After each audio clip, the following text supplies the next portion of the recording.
Hello বন্ধুরা, নতুন আরও একটি ভিডিওতে সবাইকে স্বাগতম। আজকে কিন্তু রয়েছে সিরাজগঞ্জ কড্ডার মোড়ে। দেখতেই পাচ্ছেন দুই সাইডে কি পরিমাণ জ্যাম। দুই পাশে কিন্তু অনেক মানুষজন দাঁড়িয়ে রয়েছেন ঢাকা যাওয়ার উদ্দেশ্যে, কিন্তু সেভাবে গাড়ি পাচ্ছেন না, বাস পাচ্ছেন না। সে কারণেই কিন্তু এখানে দাঁড়িয়ে রয়েছেন এভাবে। এই যে আপা একটু সাইডে দাঁড়ান ভাই, আস্তে আস্তে আস্তে সামনের দিকে এগিয়ে যান।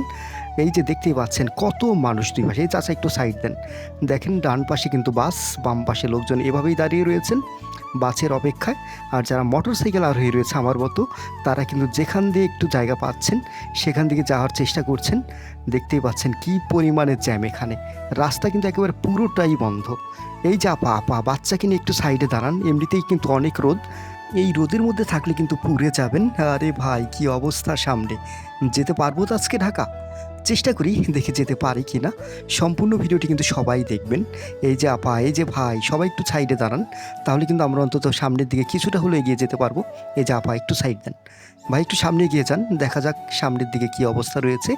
ডান দিকের বাসগুলো কিন্তু যাওয়ার চেষ্টা করছে, যদিও সামনের দিকে জায়গা কিন্তু একেবারেই কম, তারপরেও কিন্তু সবাই যাওয়ার চেষ্টা করছেন যে যার যার মতো। কিন্তু দুই পাশে যেভাবে লোকজন দাঁড়িয়ে রয়েছেন তাদের জন্যই কিন্তু যাওয়া যাচ্ছে না। মোটরসাইকেল নিয়ে, ছোট বাচ্চা নিয়ে, কেউ ব্যাগ নিয়ে, বড় বড় ব্যাগগুলো নিয়ে কিন্তু অনেকেই দাঁড়িয়ে আছেন। যেখানে নিজে যাওয়াই অনেক কষ্ট, সেখানে এত বড় বড় ব্যাগগুলো নিয়ে কিভাবে যাবেন সেটাই কিন্তু দেখার বিষয়। দেখতেই পাচ্ছেন অনেকেই কিন্তু দাঁড়িয়ে রয়েছেন, কেউ আবার বাসের অপেক্ষায়, কেউ মোটরসাইকেলের অপেক্ষায়, কেউ সিএনজির অপেক্ষায়। যে যেভাবে পারছেন সেভাবেই কিন্তু যাওয়ার চেষ্টা করছেন। এই যে হুজুর একটু সাইড দেন ভাই, এই যে ভাই কী অবস্থা। এই যে ভাই মোটরসাইকেল ভাই, একটু সাইডে দাঁড়ান ভাই, একটু সাইডে দাঁড়ান, আমরা আগে যাই তারপরে আপনি যান। এই যে বাস একটু সামনের দিকে গেছে, দেখেন পিছন থেকে কিন্তু মোটরসাইকেল নিয়ে যে যার মতো কিন্তু এগিয়ে যাওয়ার চেষ্টা করছেন। কিছুটা জ্যাম মনে হচ্ছে কমবে, যাই সামনের দিকে কী অবস্থা। সবাই কিন্তু শেষ পর্যন্ত সাথে থাকবেন দেখার জন্য কি হচ্ছে আজকের এই ভিডিওতে। দেখেন যে বড় ব্যাগ নিয়েছে পিছনে, মনে হচ্ছে ব্যাগের ভারে তিনি পড়ে যাবেন। আর সামনের দিকে যে পরিমাণে জ্যাম, এভাবে যদি ব্যাগ নিয়ে যেতে থাকেন ঢাকা পর্যন্ত, তার ঘাড়ে কী পরিমাণ ব্যথা হবে সেটা হয়তো বা এখন অনুভব করতে পারছেন না।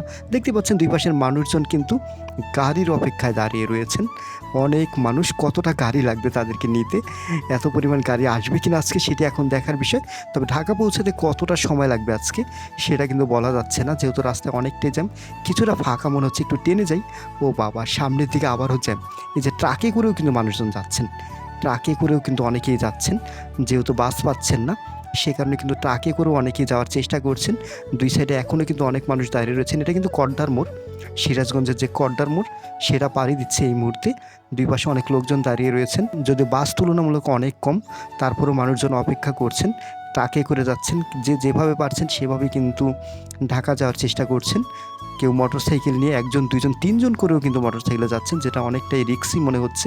সবাই নিরাপদে ঢাকা পৌঁছাবেন এটাই কিন্তু আশা। আজকের ভিডিও এই পর্যন্তই, সবাইকে অনেক অনেক ধন্যবাদ। ভালো লাগলে অবশ্যই লাইক, শেয়ার এবং ফলো করতে ভুলবেন না।